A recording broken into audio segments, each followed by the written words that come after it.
Hello friends, તો સ્વાગત છે તમારું મારી ચેનલ દીપિકાસ કિચનમાં. અને આજે આપણે બનાવવાના છીએ સમર સ્પેશિયલ કોલ્ડ ડ્રિંક, એટલે કે ઠંડુ ડ્રિંક. અને એ બાળકોને પણ ખૂબ જ મજા આવી જવાની છે, કારણ કે આજે આપણે બનાવવાના છીએ કોલ્ડ કોકો. અને આ કોલ્ડ કોકો છે એ તમે એકવાર આ રીત જોશો તો તમે ઇઝીલી તમારા ઘરમાં પણ બનાવી શકશો.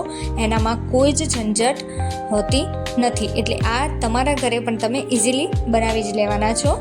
તો ચાલો આપણે કોલ્ડ કોકો બનાવી લઈએ. તો એના માટે મેં અહીંયા ગેસ ઉપર એક તપેલી રાખી દીધી છે અને ગેસ ચાલુ કરી દીધો છે. હવે 1/2 લીટર જેટલું, એટલે કે 500 ગ્રામ દૂધ લીધું છે. અને જ્યારે દૂધ ઠંડુ જ હોય ત્યારે જ આપણે એમાંથી 1.5 થી 2 ચમચા જેટલું દૂધ એક બાઉલમાં અથવા વાટકીમાં અલગથી કાઢી લેવાનું છે. હવે આ બાજુ આપણું દૂધ ઉકળે છે, એટલે કે એક ઉભરો આવે છે, ત્યાં સુધી આપણે જે સ્લરી બનાવવાની છે કોલ્ડ કોકોની એ બનાવી લઈએ. તો દૂધની અંદર મેં 3 ચમચી જેટલો કોકો પાવડર એડ કર્યો છે અને અહીંયા 2 ચમચી જેટલો વ્હાઈટ કોર્નફ્લોર એડ કરી લીધો છે. અને કોર્નફ્લોર એડ કરવાથી આપણું જે દૂધ છે એ એકદમ ઘાટું થવાનું છે. તમે કોઈ પણ દૂધ લેતા હોય રેગ્યુલર યુઝ માટે, એમાં પણ તમે આ રીતે કોર્નફ્લોર અને કોકો પાવડરથી કોલ્ડ કોકો બનાવી શકો છો. જો તમારી પાસે ગાયનું દૂધ હોય તો બી તમે લઈ શકો છો, કારણ કે ગાયનું દૂધ પતલું હોય છે, પરંતુ કોર્નફ્લોર અને એ એડ કરશો એટલે ઓટોમેટિક દૂધ છે એ ઘાટું થવા જ લાગવાનું છે. તો અહીંયા આપણે આવી રીતે વિસ્કરની મદદથી કોર્નફ્લોર કોકો પાવડર દૂધમાં મિક્સ કરી લેવાનો છે. વિસ્કર યુઝ કરવાનો ફાયદો એ છે કે તમારે જ્યારે મિક્સ કરો ત્યારે ગાંઠા નહીં પડે. જ્યારે તમે દૂધની અંદર કોઈ પણ લોટ કે પાવડર યુઝ કરતા હોય તો જ્યારે મિક્સ કરો છો ત્યારે ગાંઠા પડી જાય છે, પરંતુ વિસ્કર યુઝ કરશો તો દૂધ કે પાણીમાં પાવડરના ગાંઠા નહીં પડી જાય. તો અહીંયા આપણા જે કોર્નફ્લોર અને કોકો પાવડર છે એ દૂધ સાથે સરસ મિક્સ થઈ ગયા છે, એની સ્લરી રેડી થઈ ગઈ છે. હવે આને આપણે એક તરફ મૂકી દઈએ અને આ બાજુ દૂધ છે એ પણ સરસ રીતે એમાં ઉભરો આવી ગયો છે, એટલે કે ઉકળી ગયું છે. તો 1/2 લીટર દૂધ હતું, એમાં મેં 1/2 કપ જેટલી ખાંડ એડ કરી લીધી છે. અને હવે આ ખાંડ પણ ઓગળે ત્યાં સુધી આપણે દૂધને ઉકાળી લેવાનું છે. અને હા, ખાસ વાત કે જો તમે મારી ચેનલ પર ફર્સ્ટ ટાઈમ આવ્યા હોય, પહેલી વાર આવ્યા હોય, મારો વિડીયો છે પહેલી વાર જોતા હોય તો પ્લીઝ મારી ચેનલને સબસ્ક્રાઈબ કરો, વિડીયોઝને લાઈક અને શેર કરવાનું ભૂલતા નહીં. તો આપણું દૂધ છે એ પણ અહીંયા સરસ રીતે ઉકળી ગયું છે, એટલે કે ખાંડ પણ સરસ રીતે અંદર ઓગળી ગઈ છે દૂધમાં. તો હવે અત્યારે જ આપણે જે સ્લરી રેડી કરી હતી કોર્નફ્લોર, કોકો પાવડર અને દૂધની, એને પહેલાં તો આવી રીતે મિક્સ કરી લઈશું, કારણ કે થોડી ઘાટી થતી જાય છે થોડી વાર માટે મૂકી દઈએ ત્યારે. અને હવે આવી રીતે એને ફરીથી મિક્સ કરી લેવાની છે, પછી જ દૂધમાં એડ કરવાની છે. તો અહીંયા દૂધ પણ સરસ રીતે ઉકળી ગયું છે. તો હવે આપણે ગરણીની મદદથી આ રીતે હું અહીંયા ગરણી ઉપર રાખી દીધી છે અને એમાં આપણે આ સ્લરી છે એને એડ કરતું જવાનું છે. હવે ગરણીની મદદથી જો કોઈ ગાંઠા બી પડી ગયા હશે તો એ પણ નહીં રહે.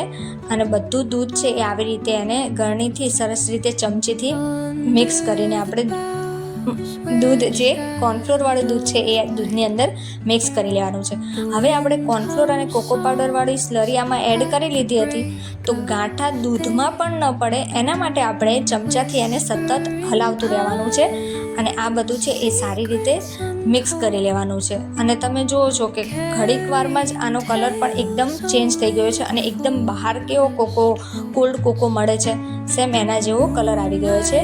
અહીંયા મેં વેનીલા એસેન્સનો યુઝ કર્યો છે, તો 4 થી 5 ટીપા મેં વેનીલા એસેન્સ એડ કરી લીધા છે. અને વેનીલા એસેન્સ યુઝ કરવાથી કોલ્ડ કોકોનો ટેસ્ટ છે ઓર બેસ્ટ આવે છે.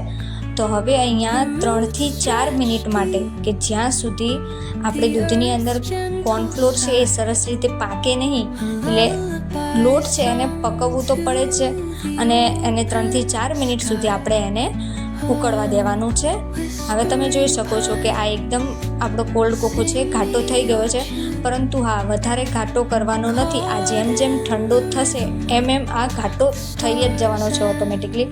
તો 3 થી 4 મિનિટ માટે એને ઉકાળી લઈશું અને આવી રીતે સતત હલાવી ગેસ બંધ કરી ત્યારબાદ પણ એને આવી રીતે આપણે મિક્સ કરવાનું છે. મેં ગેસ બંધ કરી દીધો છે અને તો પણ હું એને હલાવતી રહું છું. હવે એક બાજુ એને ગેસ ઉપરથી ઉતારીને ફરીથી એને સરસ રીતે હલાવતા રહીએ કે કોઈ ગાંઠા ન રહી જાય. તો હવે આપણે આને થોડી વાર માટે સતત હલાવી કોઈ પણ પંખાની નીચે કે કોઈ પણ એવી ઠંડી જગ્યાએ થોડી વાર માટે રહેવા દેવાનો છે. તો છે ને કેટલો સુપર એકદમ કોલ્ડ કોકો, હજી તો ગરમ છે તો પણ એમ પીવાનું એકદમ મન થાય છે.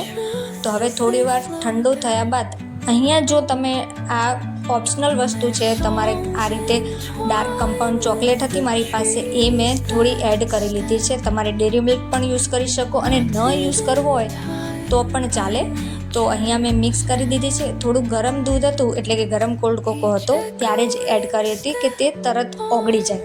હવે ફરીથી હું જ્યારે કોલ્ડ કોકો ઠંડો થશે ત્યારે એને આવી રીતે ફરીથી ગળણીથી આવી રીતે હું ગાળી લેવાનો છે.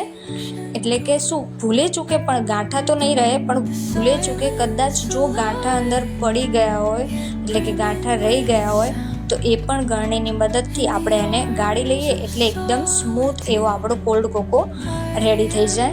તો તમે જોઈ શકો છો ચોકલેટ એડ કરી હતી તો ચોકલેટ પણ પીગળી ન હોય થોડી ઘણી તો એ પણ આ રીતે આપણે એને ગાળી શકીએ. તો અહીંયા આપણો કોલ્ડ કોકો છે એ સરસ રીતે ગળાઈ ગયો છે. હવે એને થોડી વાર માટે બહાર રાખી પંખા નીચે એને થોડી વાર માટે ઠંડો કરી લેવાનો છે. અને આ તમે જોઈ શકો છો કે કેવો ચમચામાં એકદમ સરસ રીતે કોટ થઈ જાય છે. તો આપણું આ કોલ્ડ કોકો એકદમ બહાર જેવો રેડી થઈ ગયો છે. તો આપણે આને જો તમે આ રીતે ચમચા ઉપર પણ એક જાતનું સરસ એવું એને કોટિંગ થઈ ગયું છે કે આંગળીથી કરો તો પણ એ ભેગું નહીં થાય. હવે આ આપણો કોલ્ડ કોકો એકદમ રેડી છે. આને હવે આપણે ફ્રીજમાં 2 થી 3 કલાક માટે મૂકી દેવાનો છે. હવે 2 થી 3 કલાક બાદ તમે જોઈ શકો છો કે એકદમ ઘાટો એવો કોલ્ડ કોકો આપણો જે બજારમાં મળે છે સેમ એ રીતનો કોલ્ડ કોકો રેડી થઈ ગયો છે. તો હવે આને આપણે સર્વ કરી લઈશું. તો મેં અહીંયા 2 ગ્લાસ લીધા છે કાચના, એની અંદર હું સર્વ કરીશ. તમે કપમાં કે ગ્લાસમાં ગમે તેમાં સર્વ કરી શકો છો. એમાં મેં અહીંયા 2 ટુકડા આઈસ ક્યુબ એટલે કે બરફના એડ કરી દીધા છે. અને હવે એની અંદર આપણે કોલ્ડ કોકો સર્વ કરી દઈશું. તો દેખાય છે ને કે દેખાવે તો એકદમ સુપર, પરંતુ પીવામાં અને ટેસ્ટમાં પણ એટલો જ સુપર આપણો કોલ્ડ કોકો રેડી થઈ ગયો છે. અને એની જે સ્લરીના લીધે થોડું ઘાટો પણ એવો આપણો કોલ્ડ કોકો રેડી થયો છે. જેવો બહાર મળે છે સેમ કન્સિસ્ટન્સીવાળો કોલ્ડ કોકો રેડી થઈ ગયો છે. તો હવે આને સર્વ કરી લીધો છે. તો હવે આની ઉપર તમે કંઈ પણ ગાર્નિશ કરી શકો છો. તો મારી પાસે અહીંયા ચોકલેટ ચિપ્સ હતી એનાથી મેં ગાર્નિશ કરી લીધો છે. તમને આ કોલ્ડ કોકોની રેસીપી કેવી લાગી એ તમે ઘરે પહેલાં જાતે બનાવો અને એકદમ ઇઝીલી બની જવાનો છે. તો એ બનાવો અને ત્યારબાદ મને જણાવો કે તમને કેવી લાગી મારી આજની આ કોલ્ડ કોકોની રેસીપી. અને ગમી હોય તો લાઈક જરૂરથી કરજો.